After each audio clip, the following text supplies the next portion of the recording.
My boyfriend Tristan and I had been together for 3 years. We were living a life that was undeniably poor, yet we were so profoundly happy. Or so I thought, until the afternoon the doctor sat across from me, his expression grave, and told me that my stomach cancer had progressed too far to be treated. Because I had put off going to the hospital for so long, enduring the sharp, twisting pains with nothing but cheap, over-the-counter painkillers to save money. It was now incurable. I had, at most, 6 months left to live. When the words first hung in the sterile air of the clinic, a part of me debated fighting it. I thought about the grueling treatments, the microscopic chance of a miracle. But then I thought about our bank accounts. I thought about the meager salaries Tristan and I scraped together every month. We were barely surviving in this unforgiving, expensive city. I made the agonizing choice to give up. I didn't want to be a burden on him.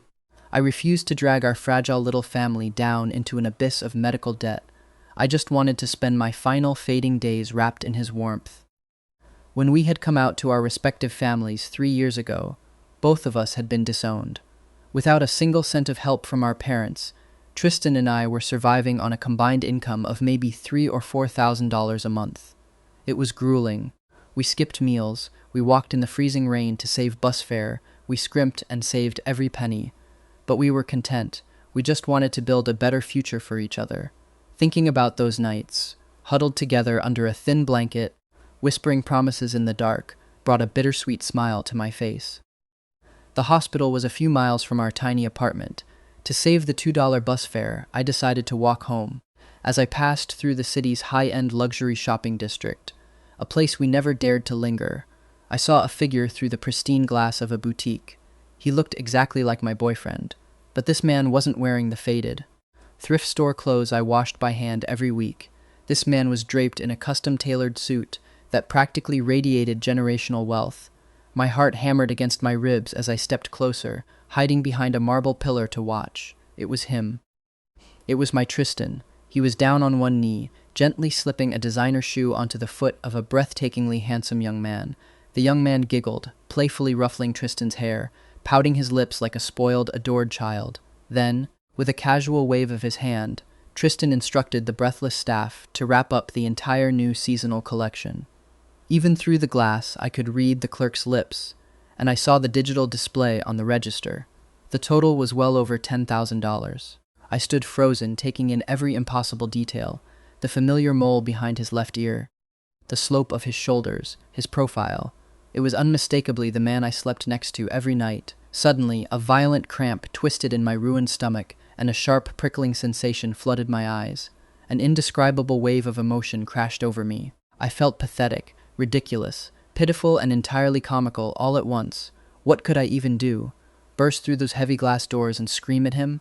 Demand to know why he was pretending to be poor? Why he could casually drop tens of thousands of dollars to make another boy smile, while I was pinching every literal penny for him? While I was literally letting a terminal illness go untreated just so I wouldn't bankrupt us. A suffocating wave of shame and inferiority pinned me to the sidewalk. If I walked in there in my worn-out sneakers and frayed jacket, demanding answers, I would just look like a desperate beggar chasing after his money. I said nothing. I turned on my heel, spent my precious $2, and took the bus home. Today was my birthday. My one grand treat to myself, the splurge I had budgeted for weeks, was a single pound of fresh shrimp to cook for our dinner. After witnessing the absolute farce my life had become, the only thing I could bring myself to do was pathetically ride the bus back to our cramped kitchen. As the city blurred past the dirty window, the tears finally fell. But even as my soul felt like it was tearing in two, my ingrained poverty mindset took over. My first thought wasn't of betrayal. It was a frantic realization that I needed to hurry up and prep those shrimp before they went bad. Otherwise, it would be a waste of money. The difference between people can be night and day. Tristan and I were never in the same league. We weren't even playing the same game. I was standing at the cramped kitchen sink, methodically deveining the shrimp, when a warm, familiar embrace wrapped around me from behind. Tristan rested his chin heavily on my shoulder, breathing in my scent. "What's wrong, babe?" he murmured softly. I flinched, quickly wiping the wetness from my cheeks with the back of my hand. "Nothing. I just splashed some raw juice in my eye when I was prepping the food." Tristan kissed my cheek, then pulled a small, elegantly wrapped gift box from behind his back. "Happy birthday, baby." I opened it with trembling fingers. Inside was a small bottle of designer cologne. My stomach churned, the cancer and the betrayal warring for dominance in my gut. I recognized the branding instantly. I knew exactly what it was. It was the complimentary sample gift the luxury boutique gave away when a client made a purchase of over $10,000. The same store where he had just bought out the season for the other boy. I forced a smile, my facial muscles feeling like brittle plastic. "I told you, you don't need to buy useless things like this. We could have bought groceries for a week with this money." Tristan's face fell, a flicker of genuine disappointment crossing his features. I knew better than to say anything else. I played my part perfectly. I was always like this, the practical, joyless killjoy who thought romantic surprises were a waste of cash. I always said something to ruin the mood. Having grown up in a fractured, impoverished household, I was used to survival, not luxury. Even after I moved out and could technically afford to eat, I carried that scarcity mindset in my bones. You can't easily change the way a brutal environment shapes you. For me, our love was a fragile, precious thing that I was willing to protect with my very life. But to him, it was just a social experiment, a rich kid slumming it, having a little fun playing house with a commoner like me. He had probably laughed at my cheap, pathetic ways behind my back countless times. Suddenly, a bone-deep exhaustion settled into my marrow. I didn't want to play his game anymore. "We should break up," I whispered to the sink. After those words left my mouth, we descended into a freezing, cold war. The atmosphere in the tiny apartment became incredibly tense. The space that once felt like a warm, safe cocoon now felt like an ice-cold prison cell. Looking back at our 3 years, it seemed like every time Tristan and I fought, he never once tried to make up with me. Sometimes he didn't even register that I was upset. I'd have to swallow my pride, get over it myself, and go running back to him. Other times, he knew exactly how angry I was but simply refused to budge. I tried to stand my ground the time. I told myself I wouldn't be the first to cave. But God, the addiction of his presence was overwhelming. I couldn't stop myself from wanting to share stupid thoughts with him, from missing the weight of his arm around my waist. Just seeing him sitting on our sagging couch would make my resolve soften. I was always the one who surrendered, but not this time. I had a literal death sentence ticking in my chest. I silently promised myself I would not break. I stopped initiating conversations. I avoided his gaze like it would burn me. We lived under the same roof, but existed in different universes. Every day after work, I would hurry into the bedroom and lock the door to avoid him. I would hear him sitting alone in the dark living room, chain-smoking, his face looking haggard in the blue haze of the streetlights. Sometimes my self-doubt crept in. I couldn't help but think that maybe Tristan was only with me because I was easy to handle. I didn't cause trouble. I didn't ask for expensive things. He was tired of high-maintenance socialites and just wanted a simple, low-effort meal for a change. But now that I was giving him the cold shoulder, how much longer could a spoiled heir remain patient? I tortured myself with the thought that he was reaching his breaking point, and soon we'd be completely over. The days bled into weeks with no sign of a thaw. My heart grew colder, wondering how much longer my fraying sanity could last. One night, the quiet rhythm of the apartment was shattered by a soft knock on my bedroom door. My ruined heart skipped a violent beat. The day has finally come, I thought. He's going to end it.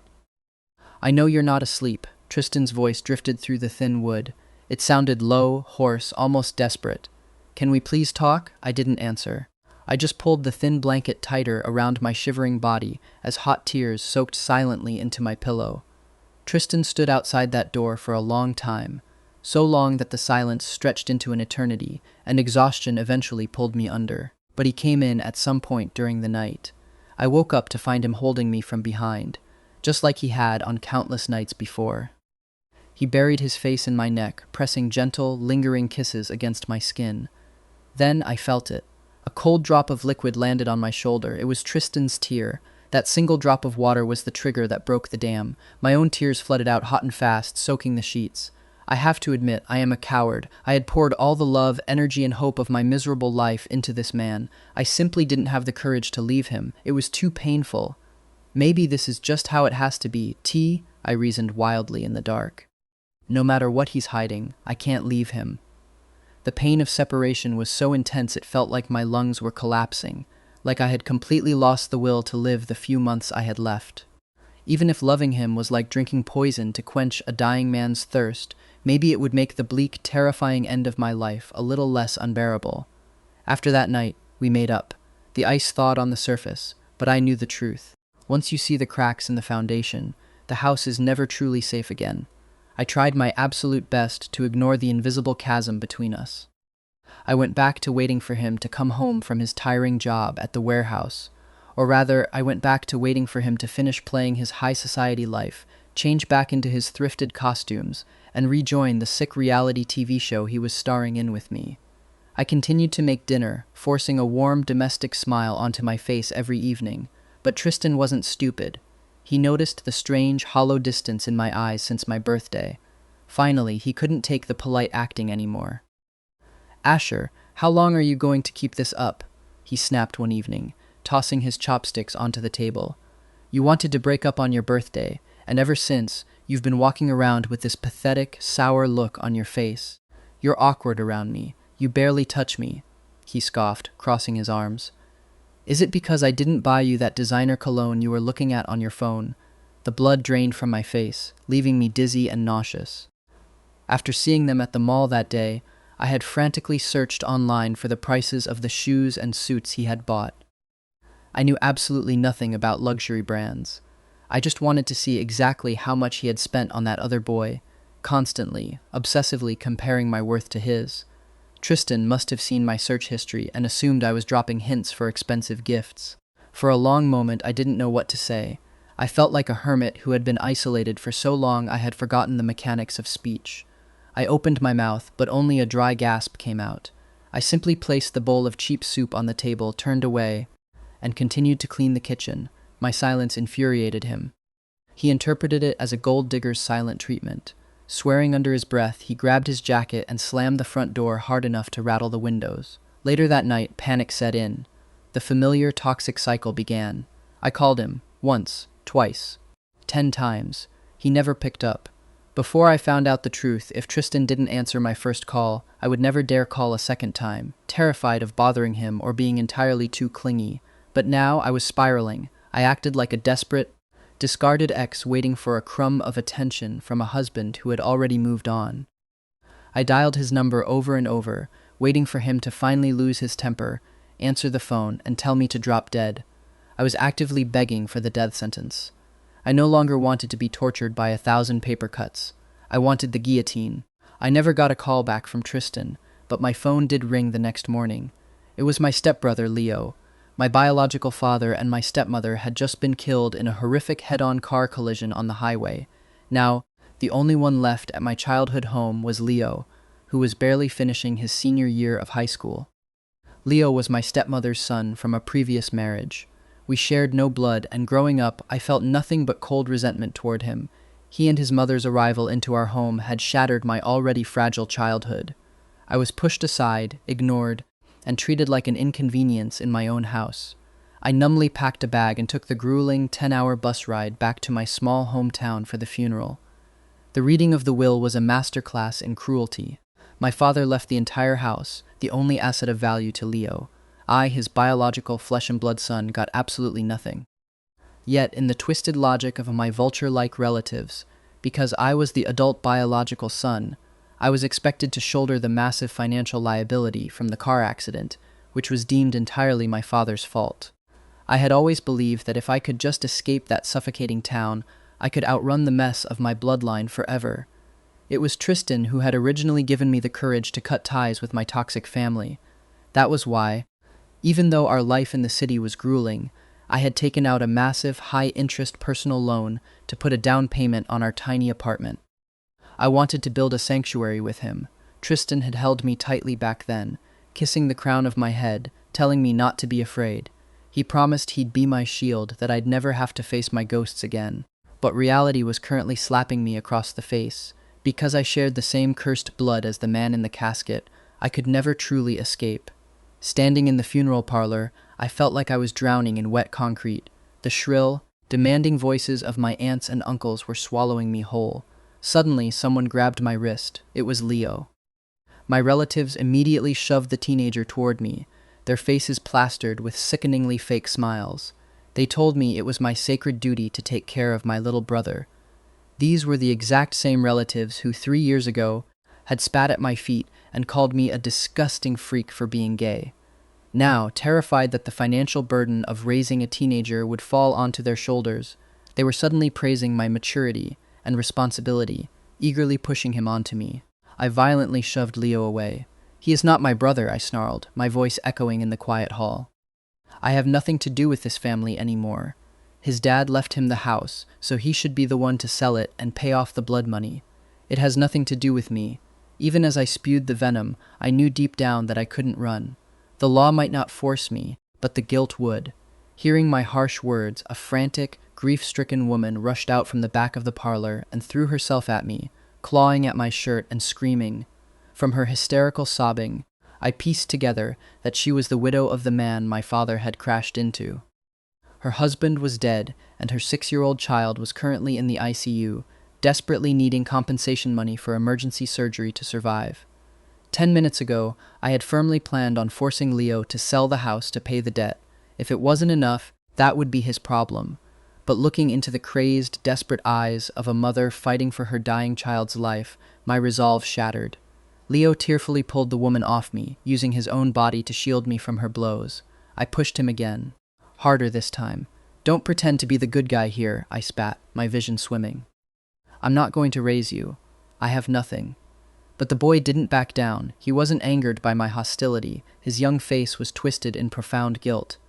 "I'm sorry, Asher. I swear I didn't know he would leave the house to me. Please, don't hate him. Mom and Dad were on the highway that night because they were driving to the city to see you for your birthday. Dad really missed you." In that instant, I felt like I had been violently shoved off a cliff into an icy abyss. My mind spun out of control.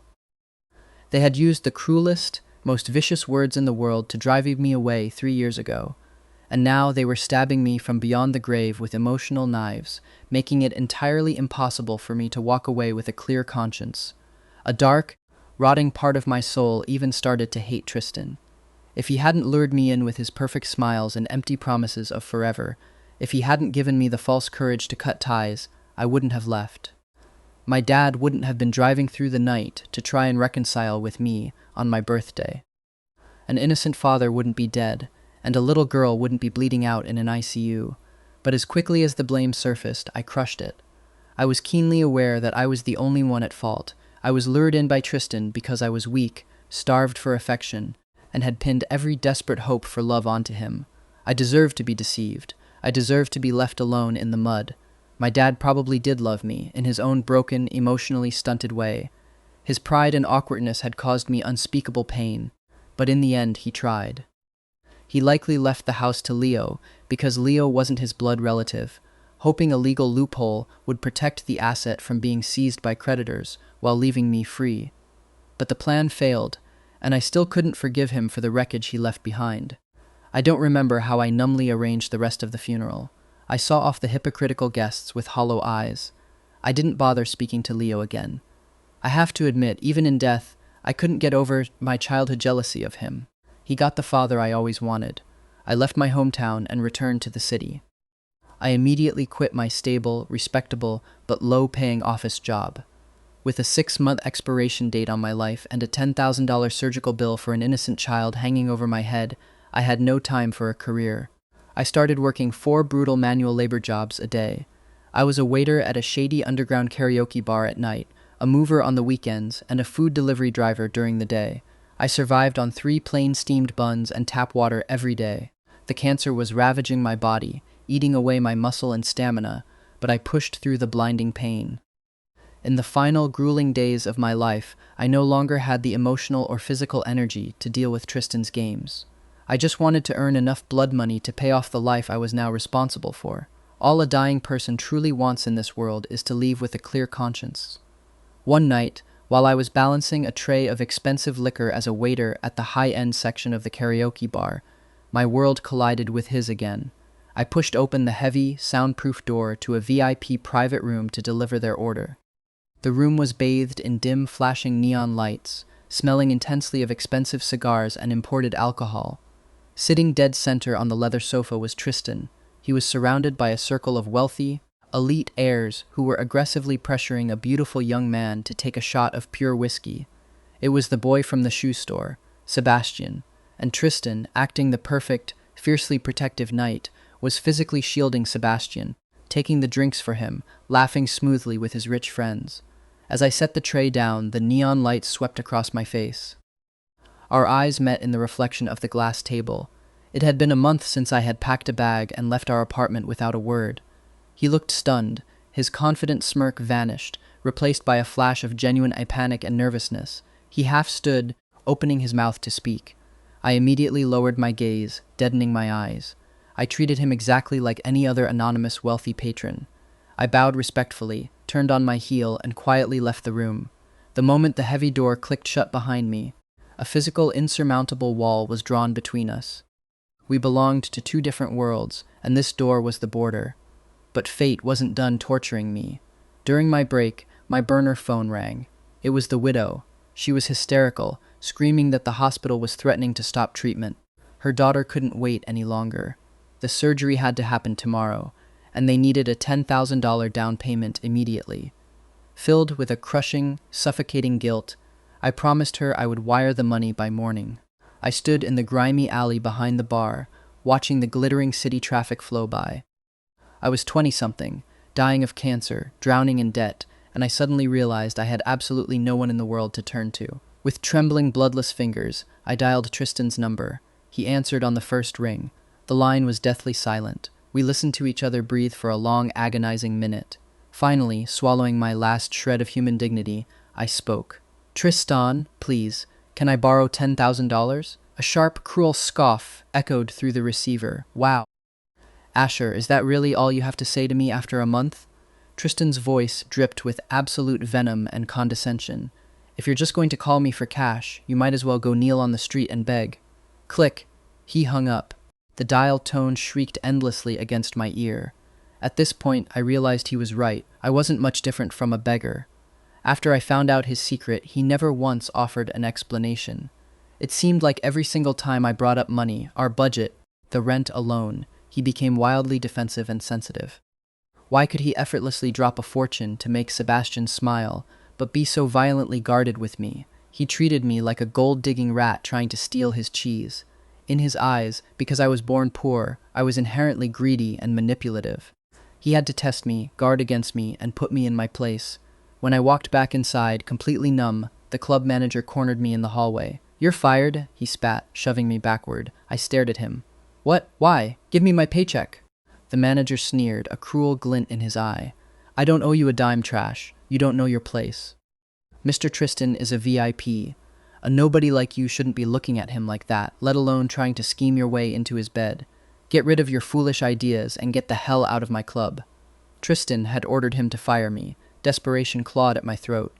I grabbed the manager's silk lapels, screaming for the wages I had broken my back for over the last 3 weeks. I needed that money for the little girl. The manager didn't even flinch. He snapped his fingers, and 3 massive bouncers stepped out of the shadows.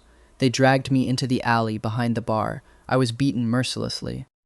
Fists and heavy boots rained down on my ribs, my stomach, my face. Every strike to my abdomen felt like a grenade detonating against my tumors. I curled into a tight ball, choking on my own blood, my consciousness rapidly fading into darkness. Through my swollen, bruised eyes, I looked down the long, dark alley.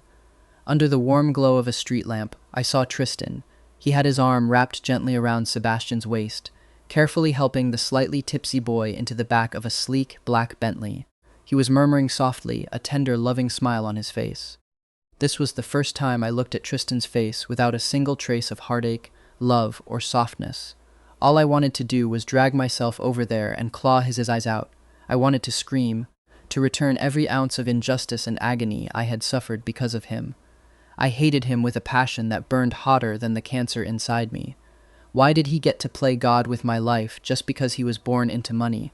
Why did his arrogant assumption that I was a greedy whore cost me the only lifeline I had to save an innocent child? Lying in the filthy alley, listening to the purr of the Bentley's engine fade into the night, my heart turned completely to ash. I felt like I was sinking to the bottom of a frozen ocean. The memories of our poor but happy days, cooking cheap noodles, laughing in our cramped bed, were suddenly repulsive, distant hallucinations. I lay on the cold concrete like a dying dog. My tears had finally dried up forever. There was only endless, yawning despair left. I knew with absolute certainty that we had reached the end. After Tristan's car disappeared, I forced my broken body up from the pavement. I stumbled through the neon-lit streets, coughing up mouthfuls of blood, driven by one singular manic goal. The next morning, I sold the tiny apartment. Tristan and I had each paid exactly half of the down payment on that place. But after Tristan claimed he had been laid off from his warehouse job 2 years ago, I was the one who worked overtime to cover the brutal mortgage and all our daily living expenses. Looking back, he was just hoarding his trust fund and refusing to spend a dime on me. Regardless, Tristan was the heir to a massive corporate empire. The watches he casually bought to woo his actual peers were worth triple the value of this pathetic little apartment. He wouldn't even notice the money was gone. It was darkly hilarious that I had played house with a billionaire for 3 years, only to end up beaten, homeless, and dying of terminal illness. If he really wanted to take me to court over his half of the down payment, I'd pay him back in my next life. But real estate takes time to liquidate. The cash didn't clear for 2 weeks. In the end, it was too late. The child couldn't be saved. The hospital pulled the plug. When I finally showed up at the hospital with the cashier's check, the mother attacked me in the lobby. She was like a rabid, grieving animal, tearing at my clothes, screaming that I was a murderer.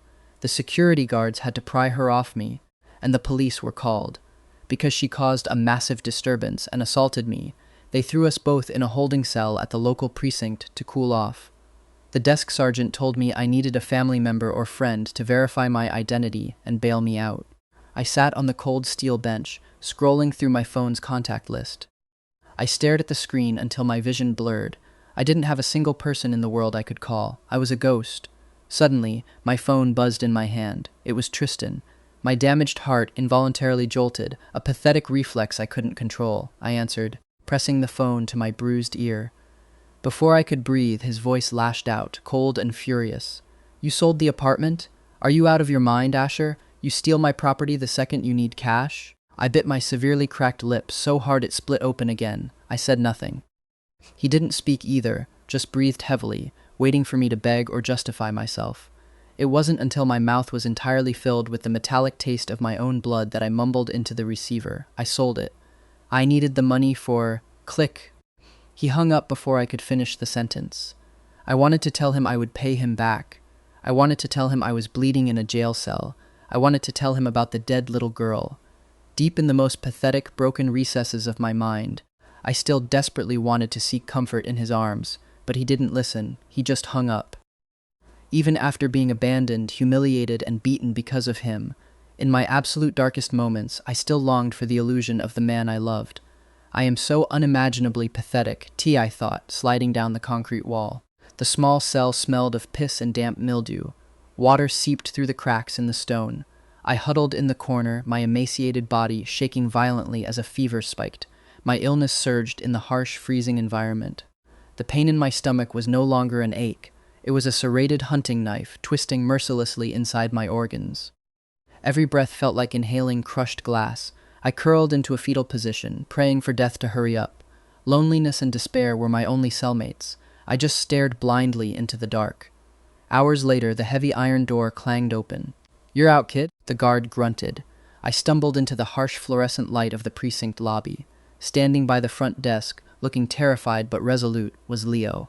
I stared at him in shock. I had no idea how a high school student managed to skip class, scrape together train fare, and navigate a sprawling, dangerous metropolis to find me. He had never left our tiny rural hometown in his life. My legs gave out. Before I hit the linoleum, Leo caught me. He effortlessly hoisted my emaciated frame onto his back. In my delirious haze, I realized this boy had grown into a man while I wasn't looking. Leo didn't take me to a hotel. He took me straight to the emergency room. When the doctor reviewed my blood work and scans, he pulled Leo aside. I watched through the glass doors as the young man's face crumpled. He stood up straight, clenching his fists, looking utterly powerless and ashamed because he had no money to demand they save me. I walked out, leaning heavily on the wall, and spoke first. "It's fine, I already stopped treatment months ago. Let's go home, Leo." We took the agonizing bus ride back to our hometown. Leo quietly applied to switch his classes to a day school program so he could run home during his lunch break to cook me soft soup and return in the evenings to bathe me and administer my painkillers. I lay in the bed of my childhood room, the pain now a constant roaring companion. My body was rapidly withering away into a skeleton covered in sallow skin. Watching Leo bustle around the room, I had a morbidly amusing thought. We were like one of those tragic, inspirational stories you see on the local news about a devoted son carrying his sick mother on his back to college. I never, in my wildest dreams, imagined that in the final agonizing moments of my life, the only person standing by my bedside would be Leo, the stepbrother I shared no blood with, the boy whose existence I had fiercely hated for a decade. One evening, Leo sat beside my bed, staring at the floor. "I'm going to drop out of school, Asher. I can get a full-time job at the mill. We can afford the experimental treatments. I won't let you die." Mustering every ounce of strength I had left, I swung my arm and slapped him hard across the face. The crack echoed in the quiet room. "Stop it, Leo," I gasped, my chest heaving. "Stop with this sickening, self-righteous act. You just want the town to praise you for your saintly kindness after I'm dead. You and your mother stole my home, you stole my father, and you ruined my life. I wish I could kill you." The young man froze, his cheek bright red. Tears welled in his eyes, but he didn't say a word. He just stood up, carefully placed my water glass on the nightstand, and walked out. After he left, I looked at my own trembling skeletal hand. I was already a corpse breathing borrowed air. Why should I drag a bright, innocent kid down into the grave with me? He needed to hate me so he could move on without guilt. Leo seemed to take my hateful words to heart. He actively avoided my gaze after that, refusing to speak to me. But he never stopped caring for me. The meals were still hot, the blankets were always clean, and my medication was always precisely on time. A month later, the entertainment news on the small TV in my room exploded. Tristan, the elusive heir to the Y Corporation, was officially engaged to Sebastian, the brilliant artistic prodigy from the illustrious Vanguard family. The headlines dubbed it the wedding of the century, praising their relationship as a beautiful, tragic romance that transcended societal norms and conquered their conservative families. Watching Tristan smile warmly at the cameras, holding Sebastian's hand, I felt nothing. No anger, no sorrow, just a hollow void. I thought, Tristan must really love that boy to wage war against his billionaire parents and publicly claim him. Of course, the glamorous affairs of gods had nothing to do with a rotting corpse like me. I turned the TV off. I had a much more immediate, devastating problem. Leo got into a brutal fight at school. He had pushed the mayor's son down a flight of concrete stairs, shattering the boy's leg in 3 places. When the police came to the house, Leo confessed that he snapped because the boy had publicly mocked him, calling him the son of a murderer and the brother of a dying queer. The school was pressing for criminal assault charges. The mayor wanted him in juvenile detention. A tidal wave of absolute helplessness washed over me. Even in exile, I had managed to destroy him. Leo was so young. He had a brilliant mind and his whole life ahead of him. He couldn't go to prison because he was defending my worthless honor. I was desperately trying to figure out how to sell my own organs on the black market when there was a knock on the front door. I never expected it to be Tristan. I truly believed I would never see his face again in this lifetime. When I opened the door, leaning heavily on the frame just to stay upright, it was the first time I saw the real Tristan clearly in the light of day. Gone were the flannel shirts and scuffed boots. He wore a sharp, custom charcoal suit, an expensive watch gleaming on his wrist. He exuded a cold, untouchable aura of supreme authority. He looked thinner, the sharp angles of his jaw making him appear even more ruthless and aloof. He didn't look at my sunken cheeks, my bald head hidden under a beanie, or my trembling frame. He just looked at my eyes. "I heard about your brother's little legal problem," Tristan said, his voice entirely devoid of emotion. "I can make it disappear. The mayor answers to my father's board." I stared at him, my breathing shallow. "What do you want?" Tristan stepped into my dingy living room, looking wildly out of place. "I want you to come back to the city. Be my lover. Stay in the penthouse I buy you, wait for me, and don't cause trouble. You do that, and the boy walks free." I was genuinely stunned. He was publicly engaged to the love of his life. Why on earth would he want to keep his wretched, discarded ex as a dirty secret on the side? Perhaps the caviar and champagne were getting boring, and the billionaire heir simply missed the taste of cheap street food. Or maybe Being with me had always been so effortlessly convenient for him. I didn't demand social climbing, I didn't require effort, and my total submission fed his God complex. Staring at the stranger in my living room, I realized I couldn't afford the luxury of dignity.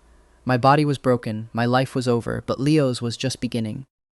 Trading the last few weeks of my rotting existence for Leo's absolute freedom was the best deal I would ever get. I forced my cracked lips into a pathetic, ingratiating smile, the exact kind of smile a gold digger gives her sugar daddy. Okay, I'll be your whore. Deal. Before Tristan could respond, a violent spasm seized my abdominal cavity. It felt like a bomb went off in my stomach. My vision whited out, and my mouth was instantly filled with the suffocating, hot copper taste of blood. I collapsed forward. As I hit the floor, a massive pool of dark blood vomited from my lips, staining his expensive Italian leather shoes. My senses rapidly dulled, the world fading to gray. But the last thing I saw before I lost consciousness was Tristan's mask shattering. He dropped to his knees, his hands frantically gripping my frail shoulders, his face twisted in absolute primal terror. He was screaming something at me, tears violently bursting from his eyes, but my ears were ringing too loudly to hear him. In that fleeting, fractured moment, terrified and sobbing, he looked exactly like the sweet, poor boy I had fallen in love with 3 years ago. When Tristan found out about the terminal cancer, his entire world collapsed. He moved me into the VIP wing of the best private hospital in the country. He hired a team of world-renowned oncologists, throwing millions of dollars at them, screaming at them to fix me. But God cannot be bought, and death does not take bribes. He started personally escorting me to the palliative chemotherapy sessions. I knew I looked monstrous. I was a literal skeleton wrapped in translucent, bruised skin. All my hair had fallen out. My eyes were sunken into deep, dark craters, and I reeked of chemicals and decay. Yet Tristan looked at me with an affection so intense, so desperate, it bordered on madness. He practically moved into my hospital room. He would sit by my bed for hours, just staring at my rising and falling chest in complete silence, as if making sure I was still breathing. I was wrong, I realized, watching him deteriorate. I didn't destroy our happiness, he did, and now the guilt is eating him alive. At night, when the ward was silent, Tristan would crawl into the narrow hospital bed and carefully pull my fragile body into his arms. He would bury his face in my neck, murmuring obsessively to himself. His voice was raw, shredded with a despair and regret so heavy it suffocated the room. I lay in his arms, staring blankly at the ceiling, unable to sleep. Tristan would recount our past over and over like a religious mantra. He remembered every agonizing detail, how I used to refuse to eat meat so he could have the protein, how I wore my sneakers until the soles literally fell off to save money, how I silently endured horrific stomach pains in the dark so I wouldn't wake him before his warehouse shift. He remembered every sweet, stolen kiss in our freezing apartment. He repeated these stories endlessly, crying into my shoulder, as if trying to violently pull me back in time. However, it was far too late. The sand in the hourglass was gone. Tristan became entirely withdrawn. He stopped going to his corporate office. He stopped answering Sebastian's calls. He was drowning in an ocean of his own making, unable to swim to the surface. But looking at his tears, I felt absolutely no pity. I only felt a cold, deep disgust. It was as if fate was forcing me to watch a dramatic reenactment of my own youthful stupidity. Knowing that his crushing guilt meant he would grant my every wish, I decided I didn't want to play the forgiving angel on my deathbed. In my final weeks, I wanted him to bleed. I asked Tristan to wheel me out into the city. I made him push my wheelchair past the luxury boutique. I pointed at the window. I stood right there on my birthday, I whispered, my voice rattling in my chest. I watched you kneel for Sebastian. I watched you buy out the store. Tristan gripped the handles of the wheelchair, his knuckles turning white, his breathing hitching. I knew, I continued, staring straight ahead. I knew the cologne you gave me was the free sample from the counter, and earlier that same afternoon, the doctor had given me 6 months to live because I refused to spend our grocery money on a biopsy. Tristan let out a choked, wet gasp, dropping to his knees on the sidewalk beside my chair, burying his face in my lap. I made him wheel me past the karaoke bar. I was in the alleyway right there. I pointed a trembling skeletal finger into the dark space. While you were gently helping Sebastian into your Bentley, your manager's thugs were kicking my ribs in because you told them I was trash. I was spitting up blood, watching you smile at him. Stop, Tristan sobbed, clutching my frail hands. pressing them to his wet face. "Asher, please God, stop." "I called you from the police station," I whispered, my voice completely devoid of emotion. "I sold our home because a little girl was going to die. I was rotting in a jail cell, terrified, sick, and entirely alone. And the only person in the world who could have saved me called me a thief and hung up." I knew these truths were infinitely more than his fragile ego could bear. Seeing the polished, arrogant billionaire utterly destroyed, weeping like a broken child at my feet, brought me a sick, dark wave of satisfaction. He wrapped his arms around my waist, burying his face in my hospital gown. "I'm sorry, Asher. I'm so fucking sorry. I'm begging you, please stop. I'll fix it. I'll give up the company. I'll call, we can start over. Everything will be okay. I swear to God." I didn't resist his embrace. I just looked down at him with dead eyes. "Tristan," I said faintly, my vision beginning to blur as the painkillers took hold. "It's useless. Stop lying to yourself. We can't start over. Even now, kneeling in the dirt, we aren't equals." He looked up at me, his eyes bloodshot and wide with panic. "You can't face the monstrous things you did to me," I breathed, my lungs rattling. "You just want to erase them. You want to wipe the slate clean so you can feel better, so you can sleep at night. But you never, not once, asked me what I wanted." I reached down and lightly traced the sharp line of his jaw. "Sebastian was born with a silver spoon, so when he demands gifts worth tens of thousands, you view it as the affection he rightfully deserves. But the moment I mention money to keep us from starving, your aristocratic instincts kick in. You instinctively think I'm a rat in the gutter trying to steal from your vault. You immediately put your guard up." No, Asher, that's not true," he pleaded, shaking his head frantically. "Tristan," I sighed, an immense exhaustion dragging my soul down. "I've already played the rich boy slumming it with the poor kid game for 3 years. I'm too tired to play the tragically remorseful lover begging for forgiveness sequel.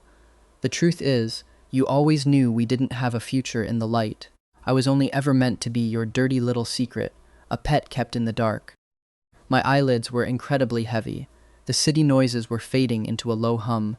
I don't know how much more I said to him, or if I even spoke the words aloud. As the final darkness crept into the edges of my vision, I let my head fall back against the chair. "Tristan, my life is finally over. Just let me be free. I wanted to marry Asher, I really did. But I knew my fiercely conservative, billionaire parents would never, ever agree to me marrying a man, let alone a penniless, orphaned high school graduate with a train wreck of a family. But I was obsessed with him. His resilience, his quiet beauty, his total devotion. I had a massive, violent blowout with my parents. Finally, my father made a cold, calculating proposition. If I could live alongside Asher in absolute poverty for exactly 3 years without him ever discovering my true identity, or asking for a massive payout, they would concede. They would allow me to marry him, satisfied that he wasn't a gold digger. So, I devised the ultimate test, the grand game. For the first 2 years, Asher's performance exceeded my wildest dreams. It made me incredibly happy. I felt like a genius. I had proven my parents wrong. I hadn't misjudged him. He loved me, not my portfolio. But as the 3rd year approached, my parents lost their patience. Seeing that I wouldn't budge on my sexuality, they pivoted their strategy. Fine, I could be with a man, but it had to be an alliance that benefited the empire. They found Sebastian Vanguard for me. I didn't fiercely resist. I knew I couldn't bring Asher into the light yet, not until the 3-year mark was complete. I made a purely transactional deal with Sebastian. Play the role of my fiancé for the cameras, and we would live completely separate lives behind closed doors. He agreed. On Asher's birthday, I was obligated to take Sebastian shopping for a gala. As I swiped my black card for $20,000 worth of clothes, I thought about Asher. I imagined how happy he would be when the 3 years were finally up. When I could bring him to this very store and tell him he could buy whatever he wanted. He was my true lover. He deserved to be draped in diamonds, not haggling over bruised apples at a street market. The 3-year deadline was only a month away. Even if Asher was uneducated and poor, it wouldn't matter anymore. My parents had given their word. They would accept his flawless moral character. Asher had already endured so much hardship with me. I felt there was no rush. We were at the finish line. I had actually custom ordered a $20,000 vintage watch for his birthday. But when I got home to that cramped, smelly apartment and saw him scrubbing dishes, a dark, paranoid thought crept into my mind. What if I give it to him now and he ruins the test at the very last second? So, I gave him the free cologne sample instead. I immediately saw the absolute deadness in his eyes. He hated the gift. He was ungrateful. I felt a spike of irrational anger. If he truly loved me in sickness and in health, why the hell did it matter if the gift was free? Why was he suddenly so fixated on money? When he told me he wanted to break up, I felt violently betrayed. I felt I needed to reevaluate him. The 3 years were literally almost over. Why couldn't he just endure my temper a little bit longer? He had stuck it out through freezing winters and starvation for so long. Once the clock struck midnight on our anniversary, I was going to give him the world. So why was he being so difficult and stubborn now? I left the apartment in a rage. I was genuinely exhausted. Balancing my cutthroat corporate duties, handling my overbearing parents, playing the doting fiancé to Sebastian, and then squeezing onto a filthy subway to play poor warehouse worker with Asher was draining my sanity. I thought about giving up the game entirely, but my obsession with him wouldn't let me. I decided to give him one more chance. But when I went back, he had changed. He was cold, distant. And when I checked his phone while he was sleeping and saw the browser history searching the prices of Sebastian's designer shoes, my blood boiled. I was certain he had figured out my identity and was now throwing a passive-aggressive tantrum to manipulate me into spending cash on him. I felt disgusted. I started giving him the silent treatment, testing how long it would take for him to break and beg. When he started calling me incessantly after I stormed out, I smirked in the dark of my penthouse. I knew it, I thought. He's no different from the rest. The facade cracked. I was furious that he hadn't lived up to my impossibly perfect, saintly expectations. Even if he had been faking his selfless love this whole time, why couldn't he just keep the mask on for one more month? I tried to violently rip him out of my heart. I started taking Sebastian out publicly, flaunting him, trying to distract myself. Then, I saw Asher at the karaoke club. He looked like a walking ghost. He was so thin it made my stomach drop. For a second, a pang of intense pity and guilt hit me, but then my twisted pride took over. He's doing this on purpose, I told myself. He's making himself sick to guilt-trip me. It's a manipulation tactic. When he called me asking for $10,000, I laughed bitterly. The grand illusion was dead. He was just a gold digger asking for a handout. I humiliated him and hung up, feeling like a fool for ever loving him. When I found out he sold our apartment behind my back, the rage blinded me completely. What did our 3 years mean to him? Nothing. It was all a scam. I made sure he knew he was dead to me. I officially announced my engagement to Sebastian. But even as the cameras flashed, my chest felt hollow. I couldn't stand the agony of being without Asher. Even believing he was a manipulative, money-grubbing liar, I still couldn't breathe without him. So, I threw my pride away. I went to his pathetic hometown to buy him back. I decided I didn't care if he was a gold digger. I had enough gold to keep him chained to my bed forever. But when he collapsed, vomiting black blood onto my shoes, the fragile, arrogant reality I had constructed completely shattered. By the time I learned the whole truth, the unmedicated stomach cancer, the car accident, the dead child, the jail cell, it was entirely, irreversibly too late. My money, my power, my empire meant absolutely nothing. I couldn't buy him a new body. I couldn't stop his life from fading into dust. Most importantly, I couldn't stop the absolute, icy hatred in his eyes when he looked at me. In the end, he didn't want me. He demanded I let him go back to Leo. I was barred from his room at the end. I stayed secretly in the hallway of the hospital, sitting on the cold linoleum floor outside his door. I listened to the steady beep of his heart monitor slow down over the course of 3 days. I listened as the machine flatlined. I listened as Leo screamed and sobbed. I sat there in my bespoke suit, a billionaire king of the world, entirely alone in the sterile hallway. I had built a labyrinth to test the only person who had ever truly loved me, and I had successfully trapped us both inside it, watching him starve to death in the dark. I closed my eyes, pressing my head against the hospital door, knowing I would spend the rest of my miserable, wealthy life haunted by the ghost I created.